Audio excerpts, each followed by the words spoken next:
वाला स्वागत क्यों? क्योंकि आप तो मास्टर बनने से बहुत दूर नहीं है। ग्रामर आपका बिल्कुल खत्म होने आया है और पिछली 2 क्लासेस में आप प्रेजेंट और पास्ट टेंस सीख चुके हैं, मतलब आधे से ज्यादा काम आप कर चुके हैं। अब आपको सिर्फ और सिर्फ फ्यूचर टेंस को सीखना है। फ्यूचर टेंस पिछली 2 क्लासेस में जब मैं आपसे मिली थी तब मैंने आपको पास्ट और प्रेजेंट टेंस के जो 4 प्रकार हैं अंदर, उनके बारे में बताया था। यही 4 प्रकार फ्यूचर टेंस में भी होते हैं, तो आज मैं उनके बारे में बात करूंगी। लेकिन अगर वो आपको क्लियर है तो ये तो आपके बाएं हाथ का खेल है, ये तो आप बिल्कुल जल्दी जल्दी सीख जाने वाले हैं। इसका कारण है क्योंकि आप ना आपकी जिंदगी में सबसे ज्यादा बातें आज की और भूतकाल की करते हैं। आने वाले कल की बात ज्यादा लोग करते नहीं है क्योंकि आने वाले कल की चिंता ज्यादा लोगों को होती नहीं है, और अगर करते भी हैं तो आसपास के कल की बात करते हैं, जैसे कल, परसों, तरसों, ऐसी बातें होती है। तो वहां आप फ्यूचर यूज करेंगे, वो सच है। लेकिन ज्यादातर लोग ना अपनी जिंदगी में अपने पास्ट में फंसे हुए होते हैं। आप और मैं और हमारे जैसे कितने सारे ऐसे लोग हैं जो हमारे भूतकाल में फंसे हुए हैं। अब क्योंकि फंसे हुए हैं तो ये फिलॉसफी ही तो पास्ट टेंस को बुला रही है। भूतकाल में फंसे हुए हो इसीलिए उसी की बातें कर रहे हो, इसीलिए पास्ट टेंस ज्यादा यूज करोगे। आज की बात करनी है तो प्रेजेंट टेंस यूज करोगे। कल किसने देखा है तो फ्यूचर टेंस का कहाँ नंबर आ रहा है। इसलिए टेंशन बिल्कुल मत लीजिए, जल्दी जल्दी फ्यूचर टेंस सीख जाते हैं। और पहले तो ये समझते हैं कि फ्यूचर है क्या। फ्यूचर आप किसको बोलोगे? कोई ऐसी चीज जो अभी तक हुई नहीं है। होगी या नहीं होगी मैं नहीं जानती, लेकिन आज तो नहीं हुई है। हो सकता है कल हो सकता है परसों हो। फ्यूचर टेंस का मतलब सिर्फ ये नहीं है कि 10 साल बाद, 20 साल बाद, 25 साल बाद। कल परसों तो हो ही सकता है, लेकिन आज से 2 घंटे बाद भी मेरे लिए फ्यूचर है, क्योंकि मुझे तो ये भी नहीं पता कि 2 घंटे बाद क्या होगा। तो अगर मुझे ऐसी चीजों की बात करनी है, जैसे अगर मैं बोलूं कि 2 घंटे बाद मैं घर जा रही हूं, तो मैंने फ्यूचर टेंस यूज किया है। I will leave for my home after 2 hours. तो ये है मेरा फ्यूचर टेंस। अगर मैं बोलूं मैं कल ये करूंगी, कल वो करूंगी, तो मैं क्या यूज कर रही हूं? फ्यूचर टेंस यूज कर रही हूं। तो ऐसी चीजों के बारे में बात करने के लिए हम फ्यूचर टेंस यूज करते हैं। फ्यूचर टेंस में भी वही 4 कैटेगरीज है। सिंपल फ्यूचर है, फ्यूचर कंटिन्यूअस है, फ्यूचर परफेक्ट है और फ्यूचर परफेक्ट कंटिन्यूअस है। तो एक एक करके इन सारी कैटेगरीज को हम देखने वाले हैं। सबसे पहले शुरू करते हैं सिंपल फ्यूचर की बात। सिंपल फ्यूचर, नाम में ही सिंपल है तो होगा भी सिंपल। सिंपल फ्यूचर ना सिंपल चीजों के बारे में बात करने के लिए यूज करना है। ये सिंपल वर्ड याद रखो। सिंपल फ्यूचर जो है ना, ये ऐसी चीजों के बारे में बात करने के लिए यूज किया जाता है कि जो अभी तक नहीं हुई है और जो शायद मेरे नजदीकी फ्यूचर में होने वाली हो। यानी कि शायद मैंने कुछ प्लान किया है। जैसे कि आपने मुझे पूछा कि आप आज भी जिम नहीं गई, कब जाने वाली है मैडम आप जिम? और मैं आपको कहने के लिए बोल दूंगी कि I will go to the gym tomorrow, कल जाऊंगी मैं जिम। अब आपको और मुझे दोनों को पता थोड़ी है कि कल मैं जिम जाऊंगी या नहीं। हो सकता है कल बारिश हो जाए, जिम ना जा सकूं। हो सकता है कि कल मेरी नींद ही ना खुले, तभी भी मैं जिम नहीं जा सकती। तो होगा या नहीं ये तो हम दोनों को नहीं पता, लेकिन आज मैंने सोचा है कि मैं कल जिम जाऊंगी। तो आज के लिए जो मेरा फ्यूचर है उसको मैं फ्यूचर टेंस में बोलूंगी।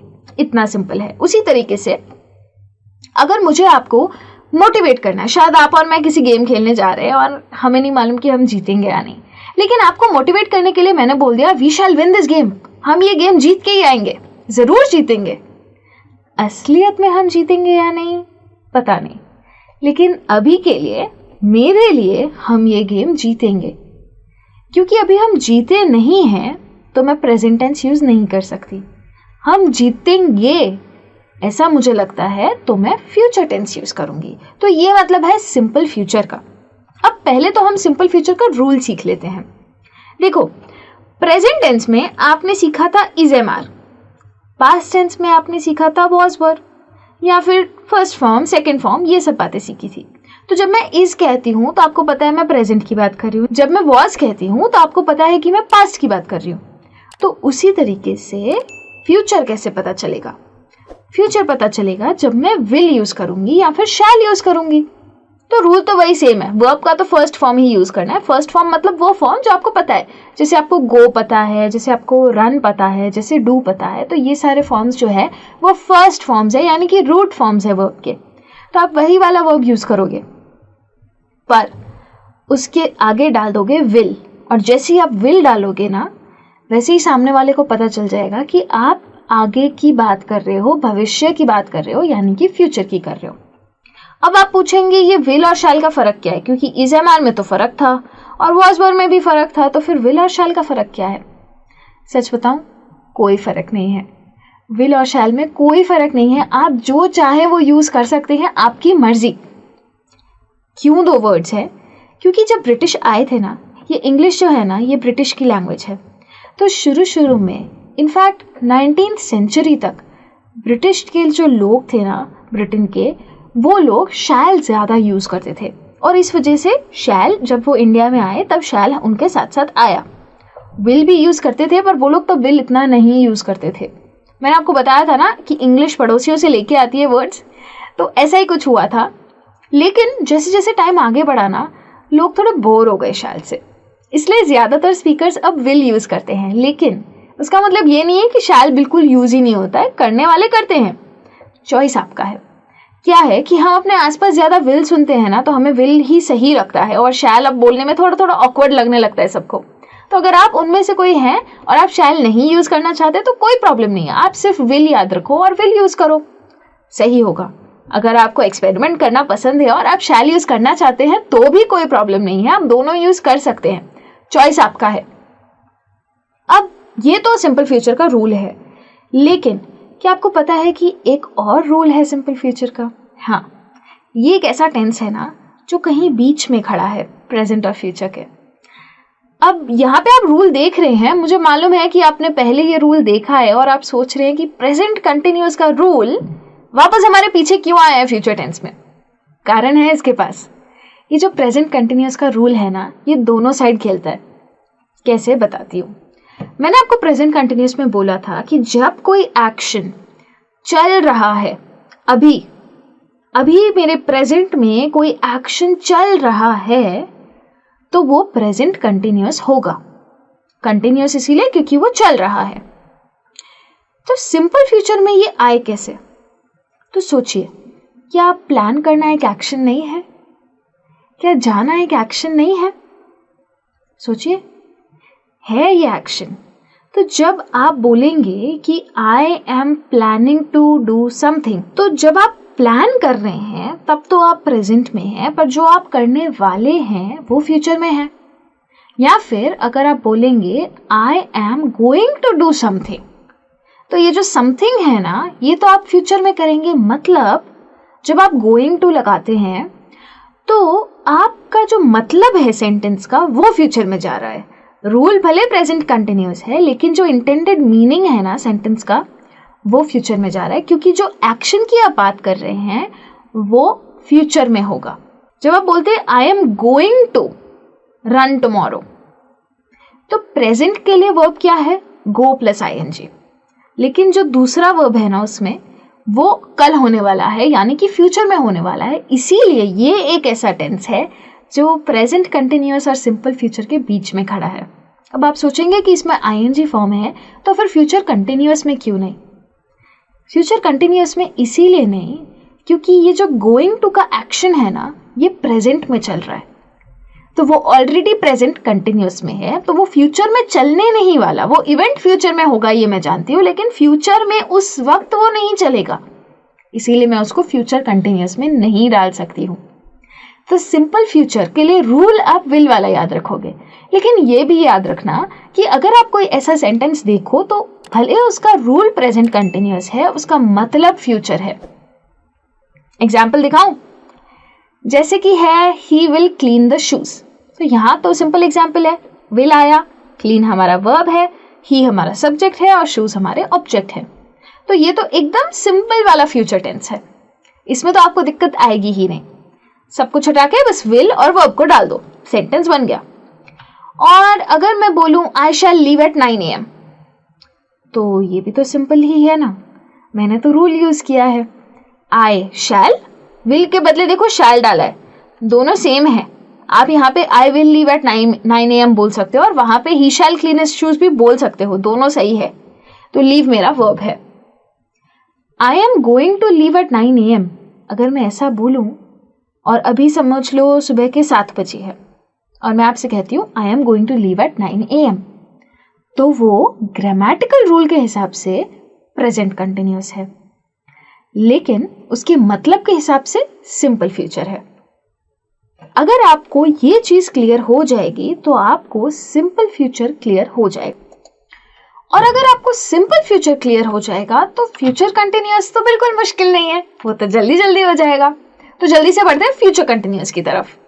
अब क्योंकि मैंने आपसे एक अभी ऐसे रूल की बात की कि जो प्रेजेंट कंटिन्यूअस और सिंपल फ्यूचर दोनों में है, तो ये भी समझना जरूरी है कि फ्यूचर कंटिन्यूअस कब यूज होता है। पास्ट में तो मैं समझती हूँ थोड़ा थोड़ा कंफ्यूजन था और वो हमने क्लियर किया था ये बोल के कि पास्ट में मैं जिस टाइम की बात कर रही हूँ उस टाइम पे जब वो एक्शन चल रहा था तो मैं पास्ट कंटिन्यूअस यूज करती हूँ, पर फ्यूचर तो मैंने देखा ही नहीं है, तो मुझे कैसे पता वो एक्शन चलेगा या नहीं। प्लानिंग से अगर मैं आपसे पूछूं कि आप कल 5 बजे क्या कर रहे होंगे, तो आप बोलेंगे आई will be eating my lunch at around 5 PM, क्योंकि शायद मैं तब फ्री होऊंगा। तो आपके हिसाब से कल 5 बजे आपका एक एक्शन चालू होगा, और वो जो एक्शन चालू होगा ना उसमें आप फ्यूचर कंटिन्यूअस टेंस यूज करेंगे।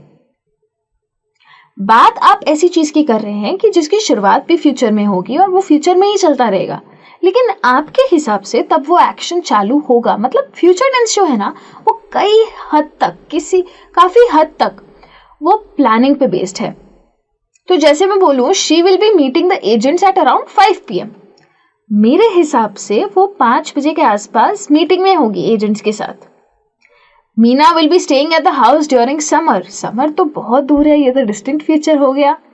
तो समर के टाइम पे मेरे हिसाब से मीना जो है ना वो घर में रहने वाली होगी, इसीलिए मैं यूज कर रही हूँ फ्यूचर कंटिन्यूअस। अब समझ लेते हैं कि फ्यूचर कंटिन्यूअस का रूल क्या है। तो रूल में ऐसा है कि विल शैल तो रहेगा जो भी आपको यूज करना हो।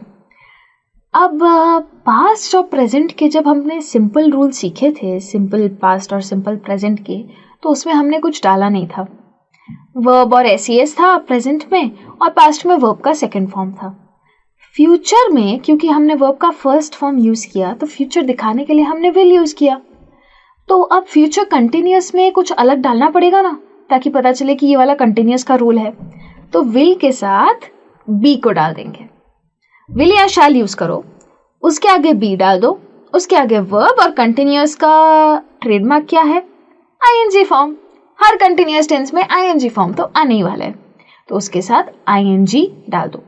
लेकिन एक चीज जरूर याद रखना, क्योंकि ये चीज फ्यूचर की है, ऐसी चीज है जो मैंने देखी नहीं है, तो आप सिर्फ एक्शन वर्ब्स के साथ ही इसको यूज करना। मतलब ऐसे वर्ब्स, एक्शन वर्ब्स तो आप जानते ही है, ऐसे वर्ब्स जो कोई एक्शन दिखाते हैं। तो जब हम फिजिकल एक्शन की बात करते हैं ना, तो हम प्रेडिक्ट कर सकते हैं कि I will be running tomorrow या I will be seeing you tomorrow, तब हम बोल सकते हैं कि मैं ये चीज करूंगा। लेकिन अगर कोई फिजिकल एक्शन नहीं है, जैसे कि सोचना, जैसे अगर थिंक की मैं बात करूं, तो क्या आप ऐसा बोल सकते हो आई विल बी थिंकिंग टुमारो? आप बोलोगे I will think about it, simple future में बोल सकते हो, पर थिंकिंग का जो एक्शन है वो चल रहा होगा इस टाइम पे, ये हम श्योरली नहीं बोल सकते। तो जो भी मेंटल वर्ब्स है ना, जैसे कि बिलीव करना, नो करना, थिंक करना, ये सब जब आईएनजी में यूज करते हो ना, तो फ्यूचर कंटिन्यूअस के साथ मत यूज करो, वो गलत होगा, क्योंकि आपको नहीं पता कि ये चीज होगी या नहीं। हमारा ब्रेन उसके हिसाब से ही वर्क करता है, हम ये प्रिडिक्ट नहीं कर सकते कि वो कैसे करेगा। इसीलिए ये सारे वर्ब्स को फ्यूचर कंटिन्यूअस में नहीं यूज करना चाहिए। मतलब आपका काम तो और इजी हो गया ना, सिर्फ और सिर्फ एक्शन वर्ब्स ही तो याद रखने हैं और वही तो फ्यूचर कंटिन्यूअस में यूज करने हैं। इतना अगर आ गया तो 2 टाइप का फ्यूचर टेंस आ गया। एक बार प्रैक्टिस भी कर लेते हैं। अगर मैं बोलूं he will be dining at the Taj, dine करना मतलब कि खाना, तो डाइन प्लस आईएनजी मैंने डाल दिया, तो जब वो बॉम्बे जाएंगे तब वो ताज में खाना खाएंगे, तो he will be dining at the Taj. तो देखो will be verb plus ING और ताज हमारा ऑब्जेक्ट है, ही तो आपका सब्जेक्ट है, वो तो आप जानते ही है। वैसे ही Maya will be driving in the afternoon. देखिए, मैं नियर फ्यूचर की बात कर रही हूँ। माया दोपहर में क्या कर रही होगी? तो आप बोलेंगे कि माया दोपहर में गाड़ी चला रही होगी, क्योंकि हम तो उदयपुर जा रहे हैं, तो उस वक्त तो वो गाड़ी चला रही होगी। मेरे हिसाब से असलियत में क्या होगा हमें नहीं पता, लेकिन अभी के हिसाब से मुझे ऐसा लगता है कि दोपहर को कुछ 2 बजे के आसपास या तो वो स्कूल से घर आ रही होगी या कॉलेज से घर आ रही होगी, और इसीलिए उस वक्त वो ड्राइव कर रही होगी। तो तब मैं बोलूंगी Maya will be driving in the afternoon. Drive plus ING यानी कि वर्ब, और वर्ब के आके डाल दिया विल बी। इतना सिंपल है, पर बोलते इसको है फ्यूचर कंटिन्यूअस। तो अभी के लिए इतना ही, लेकिन ये काफ़ी नहीं था। हाँ, अभी बात ख़त्म नहीं हुई है। अभी तो मुझे आपके साथ और भी बहुत सारी बातें करनी है इस टॉपिक के बारे में, लेकिन वो अब अगले वीडियो में। तो अगले वीडियो में लेके आ रही हूँ इसी टॉपिक की थोड़ी और नई बातें आपके लिए, इसलिए जल्दी जाके वापस आओ, मैं भी आती हूँ। तब तक के लिए thank you so much and bye bye.